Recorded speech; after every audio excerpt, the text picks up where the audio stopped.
Today we're talking about a story that touches the depths of human cruelty, the power of resilience, and the interplay between fiction and reality.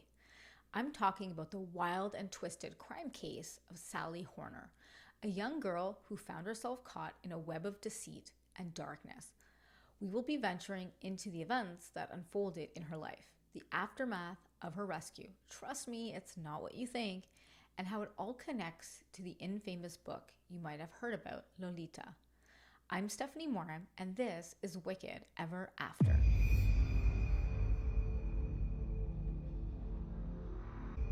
Before we continue, I just wanted to remind you again that I do have Invisalign. My mouth is really dry and I'm still having trouble pronouncing words, so I apologize in advance if there's any words that sound kind of funny during the video. I'm really doing the best that I can.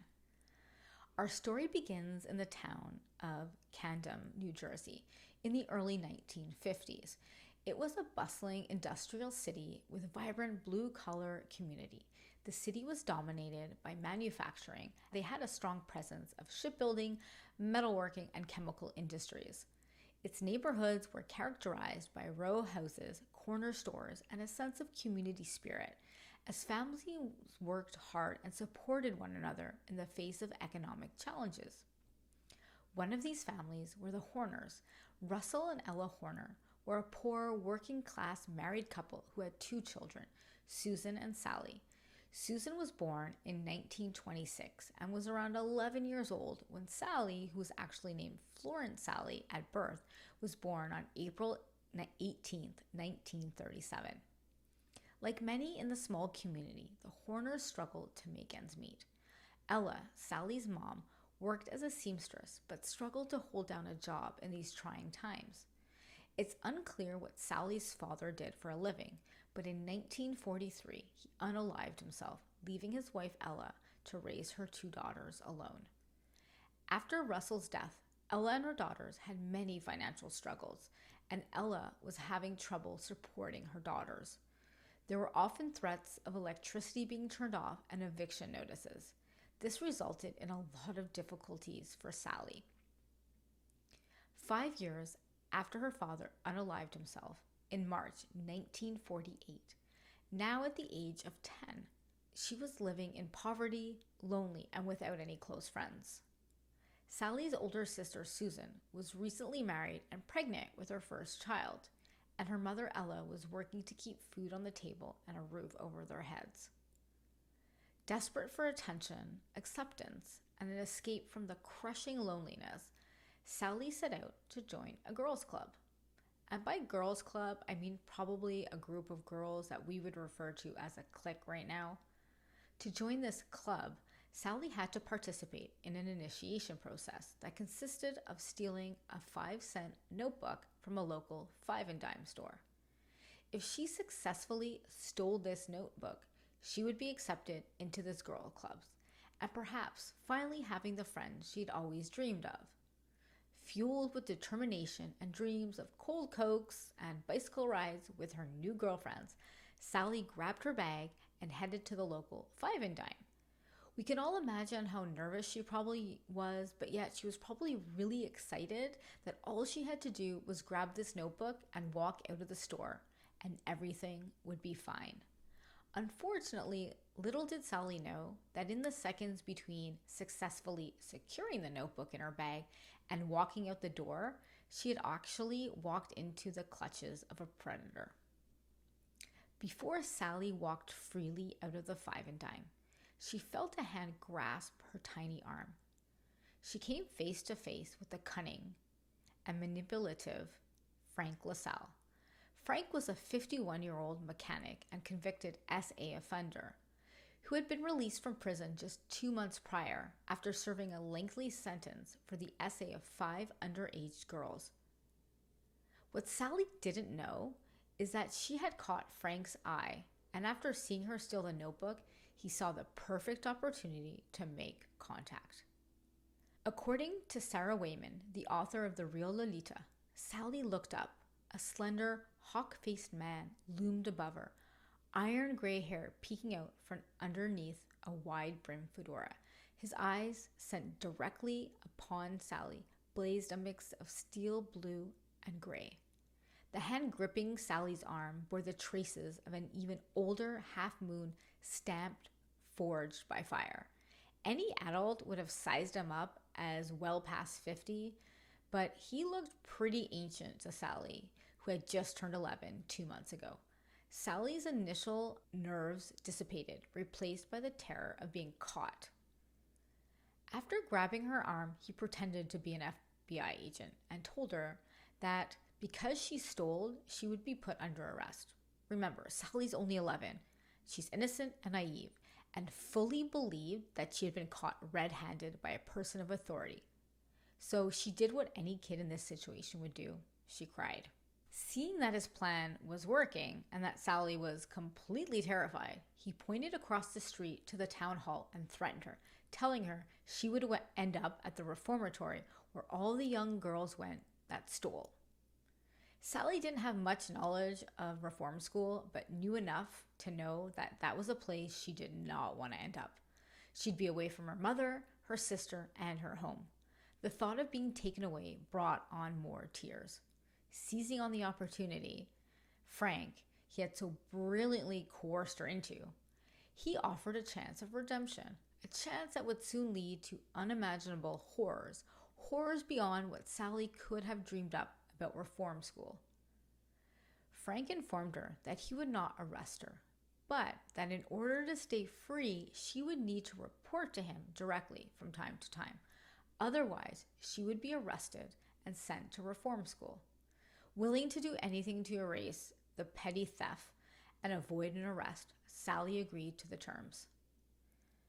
Having given up on being in the girls' club, and with all the dreams of cold cokes and bicycle rides in the park having vanished, Sally went on about her days as she always did, alone and probably looking over her shoulder to see if the FBI agent was lurking in the shadows. March turned into April, where Sally turned 11, and then spring turned into summer, without a single meeting with Frank. It's like he had vanished as quickly as he had appeared. But Sally's good luck didn't last long. On June 13th, 1948, 3 months after the notebook incident, Frank found her one afternoon as she was walking home from school. During their meeting, he told her that she needed to accompany him to Atlantic City. Furthermore, he told her that she needed to tell her mother, Ella, that he was the father of 2 of her girlfriends and they would all be going to seashore vacation together to meet up with more friends. He said, after that, he would take care of the rest of the story with a phone call and a convincing appearance. Sally followed the script to a T and informed her mother of the trip, while Frank did the rest. Soon after, Ella gave permission to her 11-year-old daughter to go. Now, those of us who are mothers in 2023 might be absolutely horrified by the fact that Ella allowed this to happen. But we have to remember that this isn't 2023. This is the 1950s, and things were just different back then. We also have to consider Ella's position as a mother. Here she is, a single mom, barely able to keep the lights on, raising a daughter who has lost her father in a very traumatizing way, has very few friends, and will likely never be able to go on a single vacation because they just didn't have the funds for it. So here she is, been given this opportunity for her daughter to go on vacation with friends. So Ella would never be able to do that or give that to her daughter. So given the circumstances, she said yes. Ella had been told they would be gone for a week. So she helped Sally pack her bags. Sally was terrified and vulnerable, but she was coerced into going with Frank on a journey that took them across state lines. After a week had passed, Ella received word that something had come up and they would be gone longer. This pattern continued. Through various phone calls and letters, Ella would receive excuse after excuse as to why the trip needed to be extended more and more. The contact became less and less frequent, and on July 31st, 1948, 6 weeks after Sally had left, Ella received her final letter from Sally. It stated, "We're going to Baltimore. We can't talk anymore." This is the moment that Ella realized something was terribly wrong. She immediately called the police and they rushed to Frank's home in hopes of finding Sally. They had gathered enough evidence for this arrest, but unfortunately found the house empty and there were no signs of Sally. The police reported finding 2 suitcases full of clothing, signifying they had left in a rush, but no other immediate indications of where they had headed. On a more disturbing note, they found a photograph that had never been seen by Ella or the police of a honey-haired Sally wearing a cream-colored dress, white socks, and black patent shoes while sitting on a swing. I can't imagine how terrified Sally's mom must have felt when she saw this photo in Frank's house. She definitely knew something very sinister was going on. It is now September 1949, and Frank and Sally are residents of Baltimore. Frank began using the name Frank Warner, and Sally was instructed to refer to him as her dad. According to court documents, he would often say that Sally was his natural-born daughter. Frank started telling her that her family didn't want her anymore and they didn't love her, in hopes of further isolating her from her family and friends, exerting complete control over her fragile existence. While in Baltimore, she attended St. Anne's Catholic School, which was within walking distance of her new home. Frank picked up work as a mechanic but continued to tell Sally that he was working for the FBI so that he could keep up the ruse. Sally did as she was told, attended school, and continued to be the subject of SA, and she still had 0 contact with her mother. Eventually, they left Baltimore for Dallas in April 1949. Frank told Sally that he had been asked by the FBI to investigate something in Dallas that required them to move locations. However, behind the scenes, the move seemed to coincide with something much more damning for Frank. At the exact same time, Camden County, the county Sally lived in, indicted Frank a second time. Back in 1948, prosecutor Michelle Cohen indicted Frank the first time for Sally's abduction, which carried a maximum sentence of 3 to 5 years in prison. This second indictment was much more serious. It was handed down on March 17, 1949, and carried a sentence of 30 to 35 years. It seems Frank had gotten word of this new indictment and went about constructing new plans to leave Baltimore since he was in striking distance of Camden, where police could find him. Confident he could avoid arrest, Frank and Sally moved to a trailer park in Dallas, where he quickly changed his name again, this time to LaPlante, and Sally went by Florence LaPlante according to her school records. They settled in quickly, with Frank picking up more work and Sally enrolling and attending the Catholic school Our Lady of Good Counsel. Life continues much as it did in Baltimore. Neighbors would later report that they never saw anything out of the ordinary or concerning. They did note that he was a little possessive of Sally, saying that Sally was never allowed out of his sight, but they thought she was a regular girl living with her widowed father, and that is a story that Frank often told people. Neighbors went on to report that Sally enjoyed baking, taking care of her home. She would go shopping, swimming, and often visit the neighbors. She and Frank even had a dog that she seemed to be fond of. From the outside, neighbors said she seemed like she was living an ordinary life, but the newly turned 12-year-old was living a life that was anything but ordinary. However, while most neighbors hadn't sensed anything was a problem, there was one neighbor named Ruth Janish that wasn't totally convinced Sally was Frank's daughter. In fact, she was very suspicious. Ruth and her husband also lived in the trailer park and were known to move around a lot following various job opportunities. According to Sarah Wayman, when asked about Sally, Ruth recounted, Frank never let Sally out of his sight, except when she was at school. She never had any friends over that were her age. She never went any place, just stayed with Frank in the trailer. She went on to express that Frank seemed abnormally possessive of Sally. Ruth also stated that she had tried to get Sally to open up about Frank to see if her suspicions were correct, but she had 0 success. Sally seemed under Frank's complete control until one day she mustered up the courage to finally speak up. One day at school, Sally opened up to a friend about the fact that Frank SA'd her. The friend told her that the behavior was wrong and that she ought to stop. Sally pondered her friend's disapproval and shortly after began refusing Frank whenever he would try to essay her. I can't imagine my friend telling me that I'm doing something wrong. I know they're just kids, but it must have been really hard for Sally to open up, and then that is the first thing her friend says. Fast forward to March 1950, Ruth and her husband left the trailer park and moved to San Jose, California for a new job. Upon arrival in San Jose, Ruth immediately set about coming up with a plan to get Frank and Sally to move to California. Ruth sent Frank a letter telling him there was work for mechanics and that they should move here and be neighbors. Ruth must have been very convincing because that same month, Frank packed up and he and Sally moved to San Jose. When they arrived in San Jose, Frank went off to find work and left Sally alone in the trailer. Seizing the opportunity, Ruth invited Sally to her trailer, hoping she could finally get her to open up about Frank. This time it worked, and Ruth's persistence paid off. Sally opened up, stating that she wanted to go home and how badly she wanted to see her mom and sister. It had been almost 2 years since she was forced to leave her family. When Ruth asked Sally if she wanted to make a long-distance call, she jumped on the chance, only to find out the line had been disconnected because her mom could no longer afford the phone bill.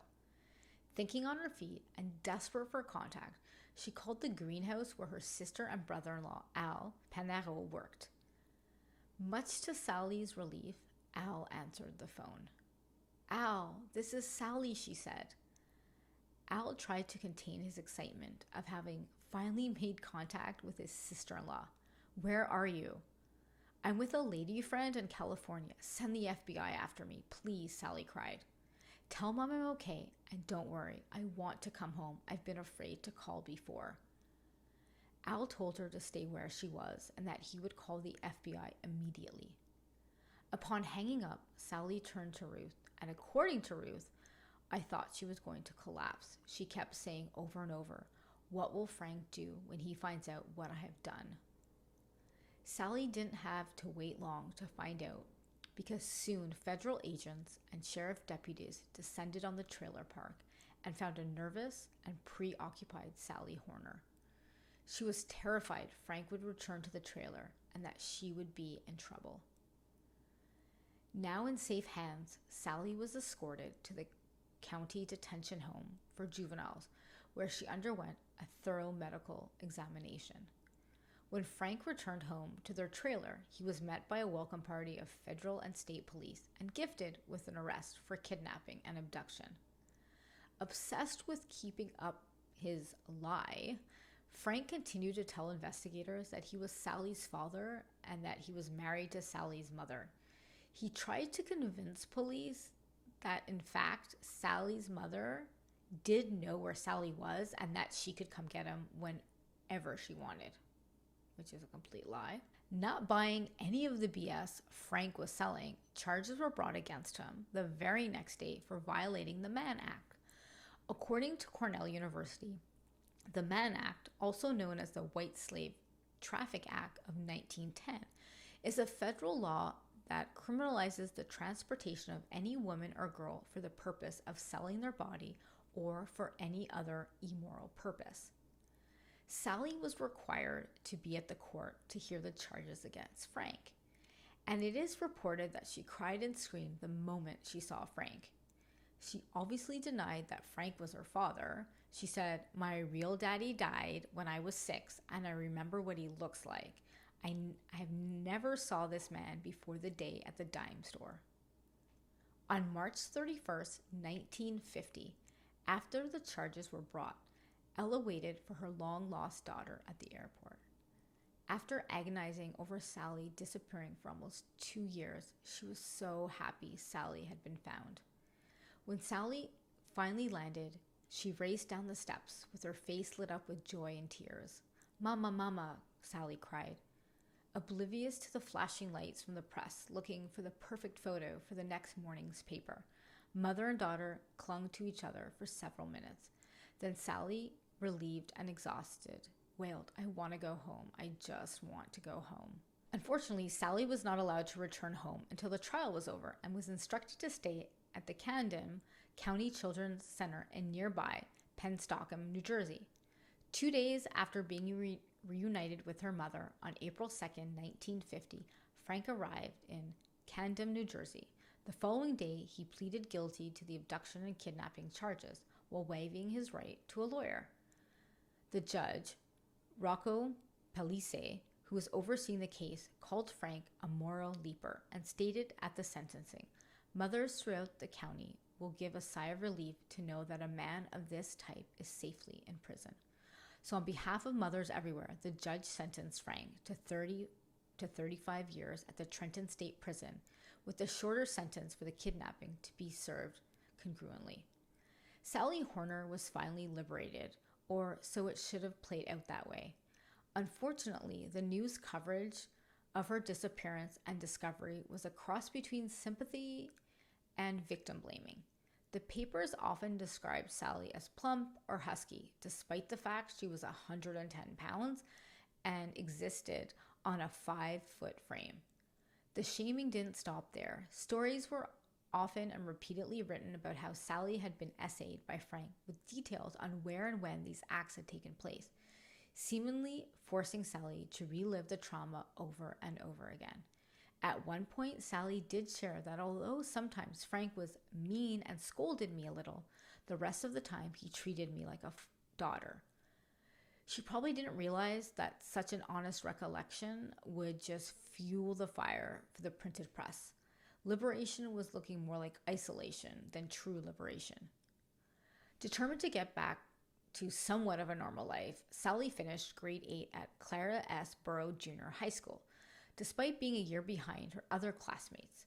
The school recalled Sally as being very smart and an A student. They observed that it seemed like she knew a subject before it was even taught. With a chilling past behind her, Sally looked forward to high school and later college and couldn't wait to get a good job. It seems she was also determined to have a better life without the struggles her mom had been forced to endure. Her mom was working as a seamstress, and they both still lived in the same house that she was in before the ordeal.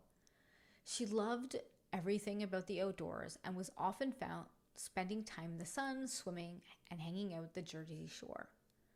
To most, she seemed happy and adjusted, but according to her brother-in-law, Al, there were moments when she was not all there. She never said she was sad or depressed, but you just knew something was up.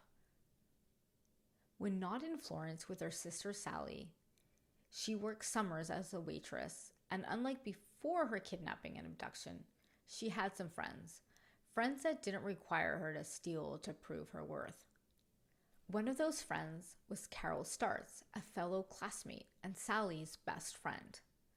Sally and Carol had met in 8th grade homeroom shortly after Sally had come home. It was reported that Carol had the street smarts, and Sally did too, but Sally would rather escape into one of her many books instead of dwelling on how she learned those street smarts. Carol came from a very large family and was one of 10 siblings, a little different from Sally's 3-person family. Carol was a constant and steady rock for Sally, not caring what anyone else thought of Sally or her abduction and kidnapping. Carol recalled how difficult it was for Sally at school and how Sally would confide in her that she longed for a boyfriend, but it felt it would be impossible given her reputation.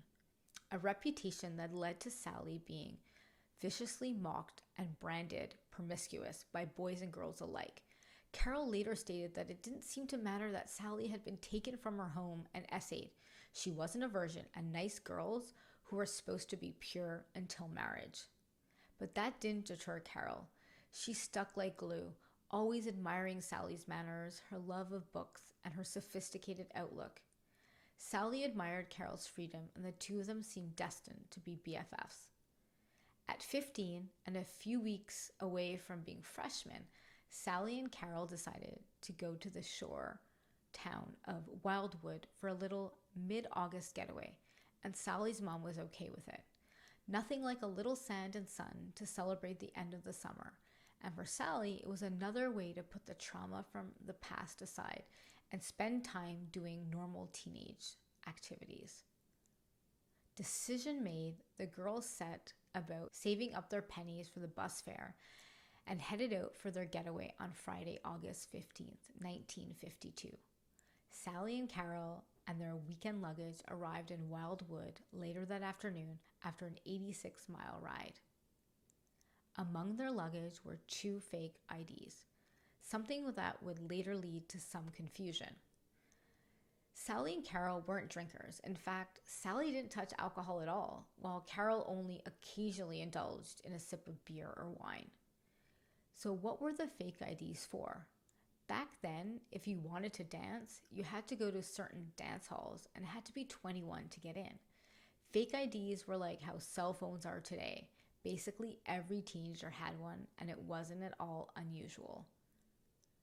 The first thing the girls did was hit the beach, and with fake IDs in hand, ended up dancing the night away. On Saturday, Sally found herself at the beach again and met a dark, tall, handsome, and very 20-year-old Edward Baker, who we're going to call Eddie.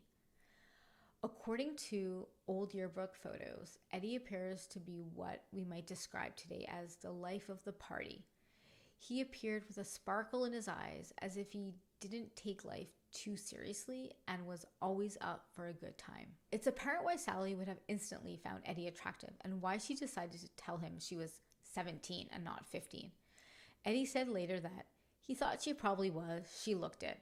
Eddie seemed like the perfect auxiliary to help cure Sally's longing and loneliness. If she needed to be 17 for a weekend so she could forget the past and live in the moment, then that's what she did. Carol said that Sally was bananas for Eddie from the second she saw him. And why not? She deserved a little weekend of recklessness, didn't she? Sally and Eddie hung out on the beach that afternoon and evening and then met up Sunday to go to church. Eddie said, "She impressed me as a darn nice girl. She was good-looking, reserved, and she apparently was a churchgoer." It appeared they both must have been bananas for each other. After church that Sunday, Sally asked Carol if it would be okay if Carol headed back to the city on her own because she wanted to go with Eddie in his black Ford sedan to his hometown of Vineland, where she would catch a bus home from there. Not one to get in the middle of her bestie's infatuation, Carol agreed to go home solo. She really, really wanted to go home with him, recalled Carol. She thought he was so nice. Carol arrived safely back home, high on a weekend of sun and sand. Little did she know, her world was about to come crashing down. The trip from Wildwood to Eddie's hometown, Vineland, would normally take about 40 minutes. But because it was after 11 o'clock, by the time Sally and Eddie headed that way, there seemed to be some urgency to get Sally to the bus before the last one headed home. The reason for speeding was never fully confirmed. It also could have been young people just being young people and driving too fast, but regardless of the reason, it would soon catch up to them. Around midnight, another car approached from the opposite direction of the 2-lane highway.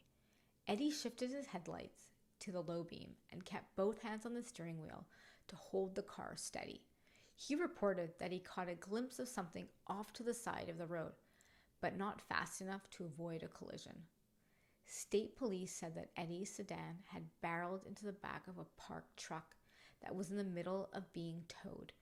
Eddie broke his left knee, needed 15 stitches for a gash on his right arm, and was cut up and bruised. It took 2 hours for rescuers to free Sally's body from the wreckage. Her head was crushed by the truck's tailgate, which had come through the windshield, and she suffered from a broken neck and crushed chest as well as other injuries. Sally Horner was killed instantly, never feeling a thing. Police discovered the fake ID that claimed Sally was 21. Initial news reports misreported her age as a result. Once they realized who she was and that she had been in the news recently, Sally's true age was discovered.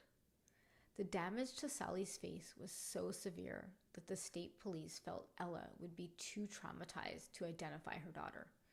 Instead, her brother-in-law Al went to the morgue. The only way I knew it was Sally, he said, was because she had a scar on her leg. I couldn't tell from her face.